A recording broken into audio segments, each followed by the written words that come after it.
यज्ञ हमारी नौका है, ये वैतरण नदी से पार करने की, ये दुख सागर से पार करने की ये नदी है, ये हमारी नौका है, इसको पार करना है। जिसको संसार रूपी दुख सागर से छूटना है तो क्या करे, वो ऐसी यज्ञ रूपी नौका में बैठ जाए और वो दुख सागर से तर जाएगा और व्यक्ति जीवन में सफल, उन्नति, हर प्रकार धन धान्य, सुख शांति परिवार में बढ़ती चली जाती है।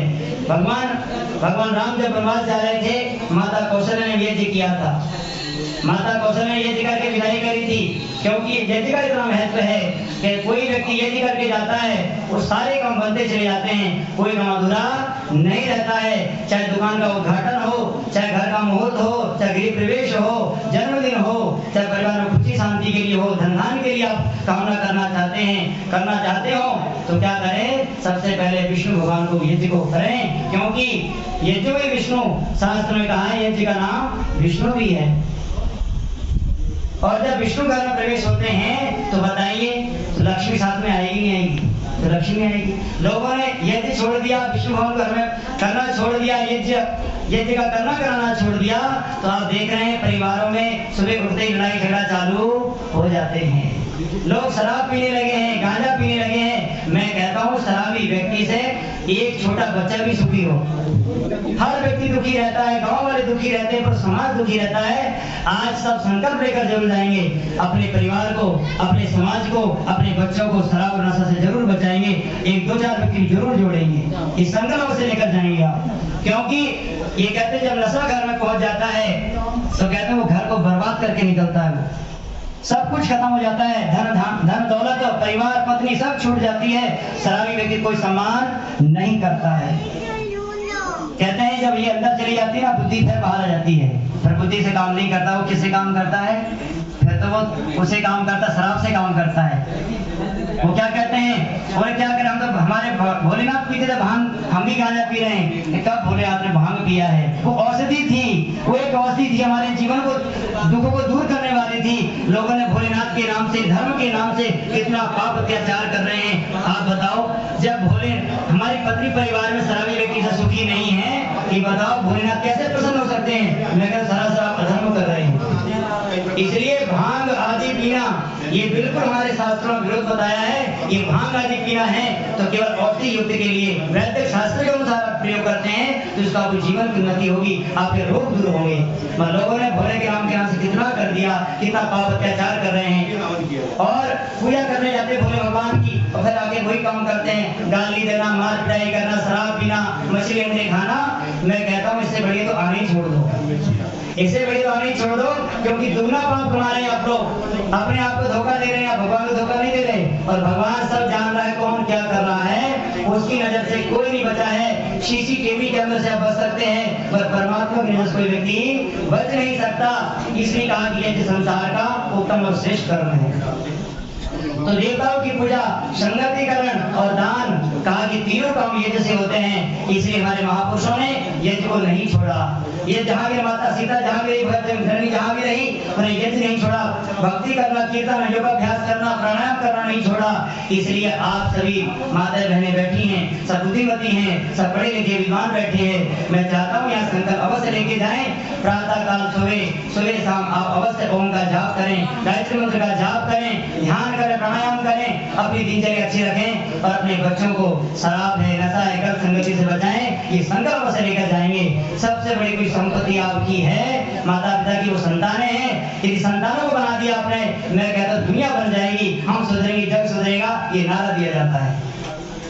तो इसलिए आप संकल्प से लेकर जाएं, क्योंकि धन संपत्ति कमाना तो बहुत कमा रहे हैं, शराबी लोग भी कमा रहे हैं, पाप अत्याचार से भी कमाया जा रहा है, मगर व्यक्ति सुखी नहीं है। करोड़ों संपत्ति वाले व्यक्ति कहाँ मिलते हैं? वो अस्पताल में मिलते हैं, बड़े बड़े एम्स में मिलते हैं। मैं कहता हूँ सुखी वह व्यक्ति है जो दोनों से यज्ञ करता हो, गौ माता की तरह स्पर्श करता हो, गौ माता को रोटी खिलाता हो, माता पिता की सेवा करता हो, किसी भूखे भोजन खिलाता हो, निर्वस्त्र को वस्त्र देता हो, धर्म के कार्य में, परोपकार के कार्य में सहयोग करता हो, दान देता हो, उस व्यक्ति का जीवन हमेशा सफल मिलेगा।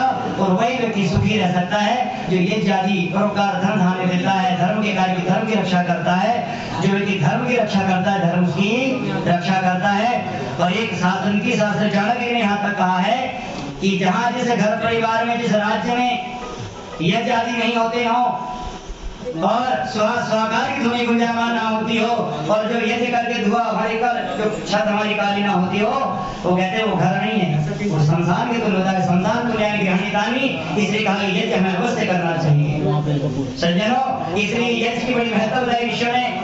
गीता में श्री कृष्ण भगवान जी ने कहा है कि हमारी संस्कृति टिकी हुई है, यज्ञ से टिकी हुई है, ये सारा संसार चल रहा है, इसलिए हम कभी ना छोड़ें। 15 दिन पाक्षी यज्ञ करें, पाक्षी में महीना में यज्ञ करें, अवश्य घर में यज्ञ करें, परिवार में सुख शांति के लिए, धन धान्य के लिए जो कुछ कामना आपको करनी है वो यज्ञ से पूरी होती है। इसे आप संकल्प से लेकर जाएं।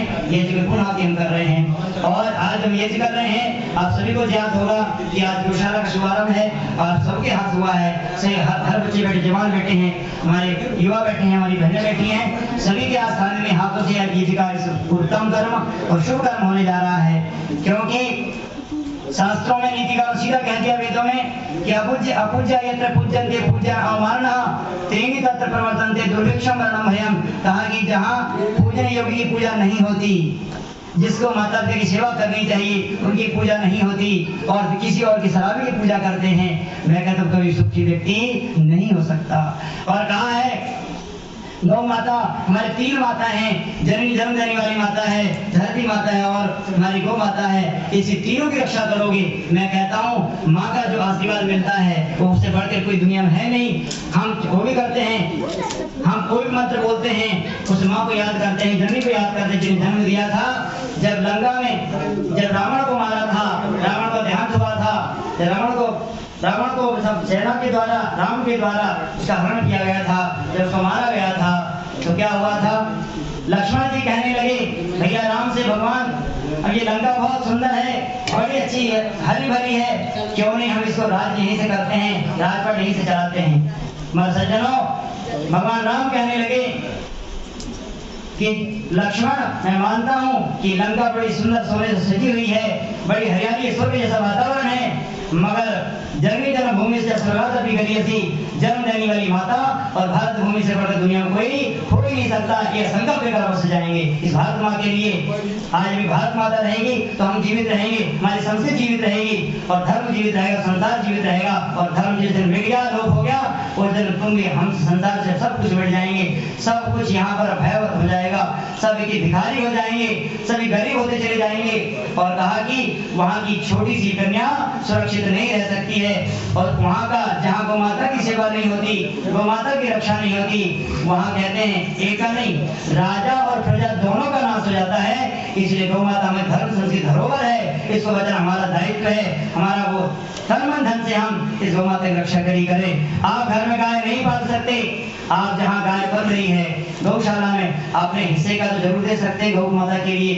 कहते हैं हमारी संस्कृति रही है, हमारे दादा परदादा देखें, हमारी दादी देखें और बुजुर्ग देखें, सबसे पहले वो गौ माता के लिए अग्नि करती, गौ माता की रोटी निकाला करती थी, गौ माता के लिए देती थी, अग्नि यज्ञ में देते थे।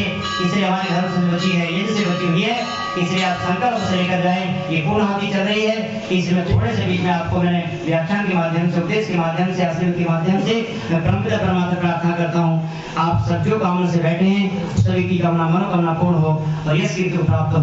आइए पूर्णाहुति का निमित्त